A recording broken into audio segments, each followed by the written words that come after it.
Te doy la más cordial bienvenida a este video, en el que se explicarán las principales topologías de redes, sus principales características y los medios de transmisión más importantes utilizados en el mundo actual. Recuerda tomar notas y pausar el video cuando lo necesites. Todas las mañanas, antes de comenzar su jornada, un trabajador enciende su computadora y en segundos ya tiene acceso a Internet y a su información. Nadie le ha explicado por qué la red se cae por completo cuando alguien desconecta un cable, o por qué en otras oficinas solo deja de funcionar una computadora y las demás siguen trabajando sin problema. Esa diferencia no es casualidad. Depende de cómo están conectados físicamente los dispositivos entre sí. Al finalizar este video, tendrás la información suficiente para explicarle al trabajador qué es lo que sucede. Comencemos. Las redes de computadoras son la base de todas las comunicaciones digitales que usamos hoy. Cada vez que un dispositivo envía información a otro, esa comunicación sigue una estructura organizada que define cómo están conectados los equipos, por qué caminos viajan los datos y cómo se controla el acceso a la red. Esa estructura se llama topología de red. Elegir una topología no es una decisión al azar, depende de factores muy concretos: la distancia entre los dispositivos, cuánto tráfico se espera en la red, qué tan seguido se necesita que esté disponible, cuánto dinero hay para invertir en la infraestructura y las condiciones del lugar donde va a funcionar.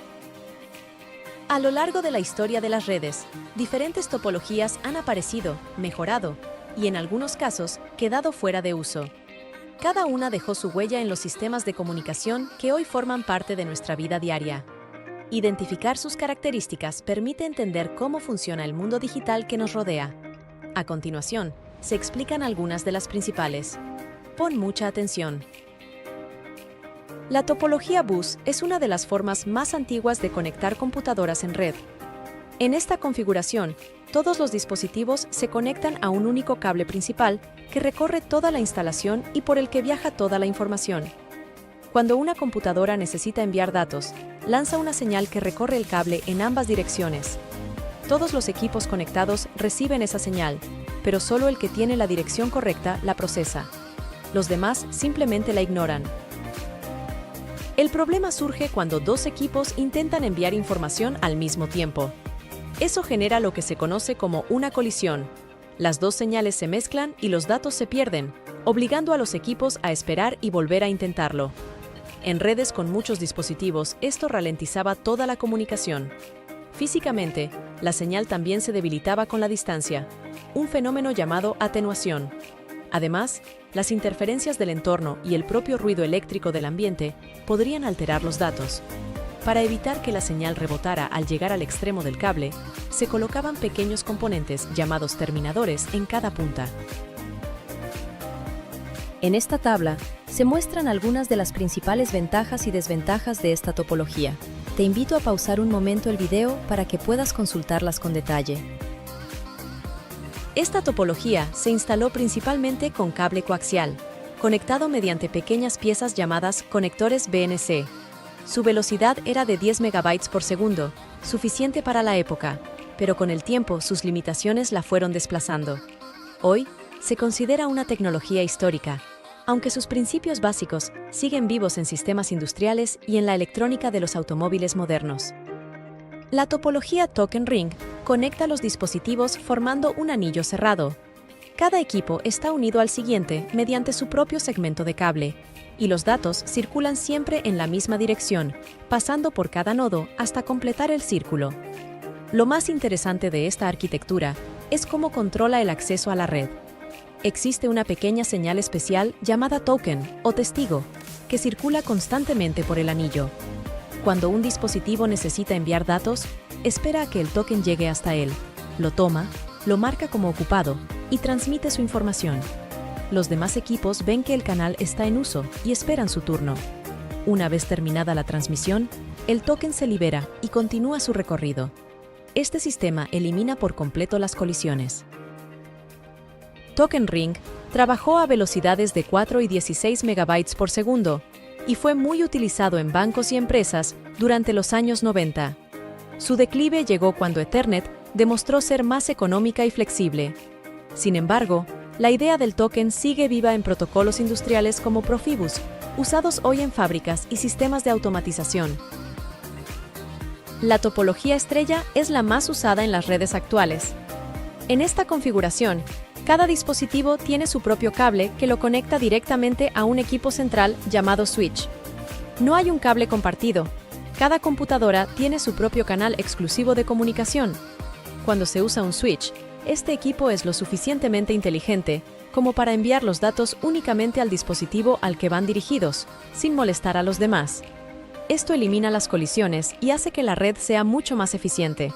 Si se usa un hub en lugar de un switch, la señal llega a todos los dispositivos al mismo tiempo, lo que puede generar conflictos. El cable más común en esta topología es el UTP, ese cable gris o azul con terminales plásticas que se ve en cualquier oficina. Su longitud máxima es de 100 metros. Las velocidades van desde los 100 megabytes por segundo en instalaciones básicas hasta los 10 gigabytes por segundo en redes empresariales de alto rendimiento. Su principal ventaja es que, si se rompe el cable de una computadora, solo esa computadora pierde la conexión. Las demás siguen funcionando. Su única desventaja real es que si el switch central falla, toda la red se detiene. Aún así, su facilidad de instalación y mantenimiento la convierten en la opción favorita en hogares, escuelas, oficinas y hospitales de todo el mundo. La topología árbol, también llamada jerárquica, organiza los equipos en niveles como una pirámide.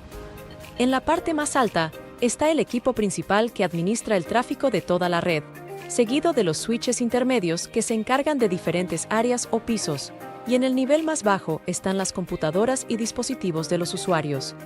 Esta organización por niveles hace que sea muy fácil crecer. Si se necesita conectar más equipos, simplemente se agrega otro switch en el nivel correspondiente sin afectar al resto.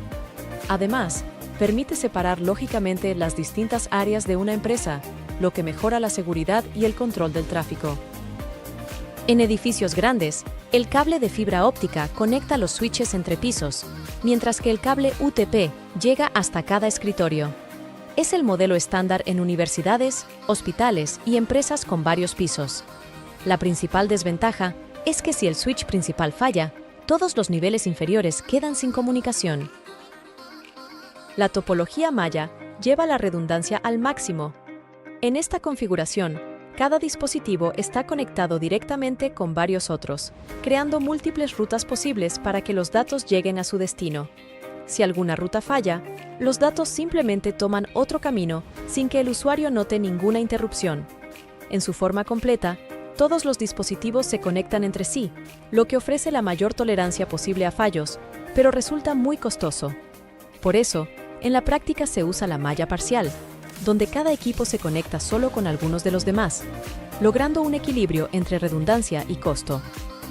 Internet en su conjunto funciona bajo este principio. Los grandes proveedores de Internet conectan sus nodos en distintas ciudades, mediante cables de fibra óptica, a velocidades de 100 gigabytes por segundo o más.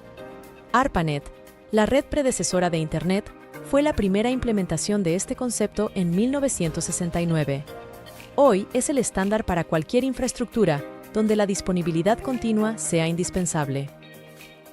La topología híbrida combina dos o más tipos de topología dentro de la misma red. Su objetivo es tomar las ventajas de cada una y aplicarlas donde más convienen. En la práctica, casi todas las redes reales son híbridas. Por ejemplo, un campus universitario puede usar topología estrella dentro de cada edificio para conectar las computadoras al switch de cada piso, topología árbol para organizar los switches entre los diferentes pisos, y topología malla para conectar los distintos edificios entre sí, mediante fibra óptica redundante. Esto permite que, si un edificio pierde su conexión, los demás siguen funcionando. Y si un cable dentro de un edificio se daña, solo se afecta a esa computadora. La flexibilidad de la topología híbrida es su mayor ventaja. El mayor reto es la complejidad de gestión, ya que requiere personal técnico especializado para mantenerla con buen funcionamiento. Ahora que identificas las topologías de red, puedes responder al trabajador lo que al inicio parecía un misterio. Si toda la red cayó por un solo cable desconectado, la oficina tenía una topología bus. Si solo se afectó una computadora, la red estaba organizada en estrella. La forma en que se conectan los dispositivos determina la resistencia, el rendimiento y el costo de toda la infraestructura. Esa decisión, que parece técnica y lejana, está detrás de cada pantalla que se enciende cada mañana. Con esto en mente, ahora te invito a que pienses en la siguiente situación. Un estudiante llega a casa después de clases y nota que su conexión a Internet es lenta cuando usa el Wi-Fi desde su cuarto, pero fluida cuando conecta el cable directamente a su computadora. En la escuela, en cambio, la red nunca falla, aunque haya decenas de equipos conectados al mismo tiempo. Se pregunta por qué existe esa diferencia y qué hace que algunos medios de conexión funcionen mejor que otros según el lugar y la situación. Cada vez que un dispositivo envía información a otro, necesita un camino para que dicha información llegue a su destino. A eso se le denomina medio de transmisión. Es un canal por donde viajan los datos en forma de señales eléctricas, pulsos de luz u ondas de radio. Existen medios guiados, como el cable de cobre y la fibra óptica, y medios no guiados, como las redes Wi-Fi y celulares. La elección del medio determina la velocidad, la distancia y la resistencia a interferencias de toda la red. A continuación se explican algunos de ellos. El cable UTP tiene 4 pares de hilos de cobre trenzados. Es el medio más usado en las redes locales actuales. Sus pares están entrelazados de forma intencional para reducir las interferencias que se generan entre sí. Se clasifica por categorías que definen su velocidad y ancho de banda. La categoría 5, ya en desuso, soportaba hasta 100 MB por segundo. La categoría 6 incluye un separador interno que reduce aún más las interferencias y puede llegar a 10 GB por segundo. Aunque a esa velocidad máxima, su alcance se limita a 55 metros. La categoría 7 agrega un blindaje metálico alrededor de cada par de cables y uno adicional alrededor de todo el conjunto, lo que la hace ideal para entornos con mucha interferencia eléctrica, como fábricas o centros de datos. Todos terminan en conectores RJ45, esos pequeños plásticos transparentes que se enchufan en la computadora o en el switch. Otro medio es la fibra óptica. Funciona con un principio completamente diferente al cobre. En lugar de electricidad, transmite pulsos de luz a través de un hilo de vidrio ultrapuro. La luz rebota dentro del hilo mediante un fenómeno llamado reflexión interna total, lo que le permite recorrer grandes distancias con muy poca pérdida de señal. Existen 2 tipos principales. La fibra monomodo tiene un núcleo muy delgado, de apenas 8 a 10 milésimas de milímetro, lo que permite que solo un haz de luz viaje por su interior. Esto la hace capaz de cubrir distancias de hasta 80 kilómetros a velocidades superiores a 100 GB por segundo. Se usa en conexiones de larga distancia, como los cables submarinos que unen continentes. La fibra multimodo tiene un núcleo más ancho que permite múltiples haces de luz simultáneos. Es más económica y se usa dentro de edificios y centros de datos, con alcances de hasta 300 metros. Las versiones más modernas, clasificadas como OM3, OM4 y OM5, soportan velocidades de 10 a 100 GB por segundo. Por otro lado, las redes Wi-Fi permiten conectarse sin cables mediante ondas de radio. Por ello son medios inalámbricos. Están definidas por estándares desarrollados por una organización llamada IEEE, bajo el nombre 802.11. Cada versión de este estándar ha traído mejoras en velocidad y eficiencia. En 1999 aparecieron los primeros 2 estándares. El 802.11a operaba en la banda de 5 GHz y alcanzaba 54 MB por segundo, pero tenía poco alcance. El 802.11b operaba en 2.4 GHz con solo 11 MB por segundo, pero tenía mejor cobertura y fue el primero en adoptarse masivamente en computadoras portátiles y hogares. En 2003, el 802.11g combinó lo mejor de ambos. Operó en 2.4 GHz, pero con velocidades de hasta 54 MB por segundo, siendo compatible con dispositivos anteriores. Fue el estándar dominante durante varios años. En 2009 llegó el 802.11n, también llamado Wi-Fi 4. Introdujo 2 grandes avances: la posibilidad de elegir entre 2.4 y 5 GHz, según las condiciones del entorno, y el uso de múltiples antenas para transmitir varios flujos de datos al mismo tiempo. tecnología conocida como MIMO. Alcanzó hasta 600 megabytes por segundo. En 2014 llegó el 802.11ac, o Wi-Fi 5, que operó exclusivamente en 5 GHz, con velocidades de hasta 3.5 GB por segundo. Incorporó canales más anchos y la capacidad de atender a varios dispositivos al mismo tiempo, lo que lo convirtió en el estándar para streaming de video y videojuegos en línea. El Wi-Fi 6, lanzado entre 2019 y 2021, cambió el enfoque. Además de buscar más velocidad, se diseñó para funcionar bien en espacios con muchos dispositivos conectados simultáneamente, como estadios o aeropuertos. Incorporó técnicas que distribuyen el canal entre varios dispositivos a la vez, reduciendo los tiempos de espera. Su velocidad teórica llega a 9.6 GB por segundo. Interesante, ¿no? ¿Cómo vas hasta ahora? ¿Todo bien? Recuerda, si te surge alguna duda, toma nota y coméntala con tu facilitador. Bien, ahora hablemos del Bluetooth. Su desarrollo inició en 1994 en los laboratorios de Ericsson, y su nombre hace referencia al rey vikingo Harald Blatand, traducido al inglés como Harold Bluetooth, quien en el siglo X unificó tribus danesas en disputa, tal como la tecnología busca unificar protocolos de comunicación entre fabricantes distintos.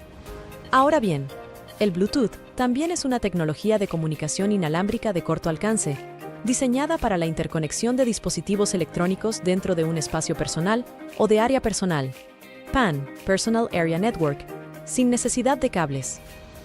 Por su parte, las redes celulares permiten comunicarse en movimiento desde cualquier lugar con cobertura. El territorio se divide en zonas llamadas celdas, cada una atendida por una antena. Cuando el usuario se desplaza de una celda a otra, la red transfiere la conexión automáticamente sin interrupciones.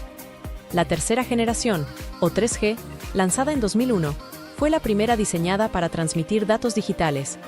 Permitió navegar en Internet desde el teléfono, revisar el correo y hacer videollamadas básicas. Sus velocidades iban de 384 kilobytes hasta 2 megabytes por segundo.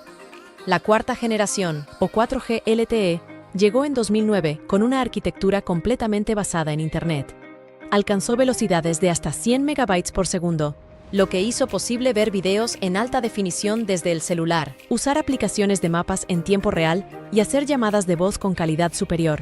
La versión 4.5G mejoró ese estándar sin requerir cambios mayores en la infraestructura, alcanzando hasta 3 GB por segundo, en condiciones óptimas. Preparó el terreno para el Internet de las cosas, conectando sensores, cámaras y equipos industriales a la red móvil. La quinta generación, o 5G, llegó en 2019 con 3 grandes capacidades. Primero, velocidades extremas de hasta 20 GB por segundo para usuarios individuales. Segundo, la posibilidad de conectar hasta 1 millón de dispositivos por kilómetro cuadrado, ideal para ciudades inteligentes y sensores industriales. Tercero, una latencia de apenas 1 milisegundo, lo que permite controlar máquinas a distancia en tiempo real, habilitar cirugías remotas y gestionar vehículos autónomos. La versión más reciente, la 5.5G, comenzó a desplegarse en 2024. Agrega la capacidad de que las antenas detecten objetos en su entorno mientras transmiten datos, mejora la cobertura para drones y dispositivos aéreos, y sirve como puente tecnológico hacia la siguiente generación de comunicaciones móviles. Ahora reconoces que la diferencia entre la conexión lenta por Wi-Fi y la estable por cable no es casualidad, sino el resultado directo del medio de transmisión utilizado. El cable de cobre ofrece un canal dedicado sin interferencias, mientras que la señal inalámbrica comparte el espacio con otros dispositivos y se debilita con las paredes. La red de la escuela funciona de manera estable porque utiliza cableado estructurado diseñado para soportar múltiples conexiones simultáneas. Cada medio tiene sus características, y conocerlas permite tomar mejores decisiones al momento de diseñar o usar una red. Llegamos al final. No olvides practicar lo aprendido en este video. ¿Ya podrías identificar cuál topología y medio de transmisión se usa en tu entorno? Mucho éxito y hasta pronto.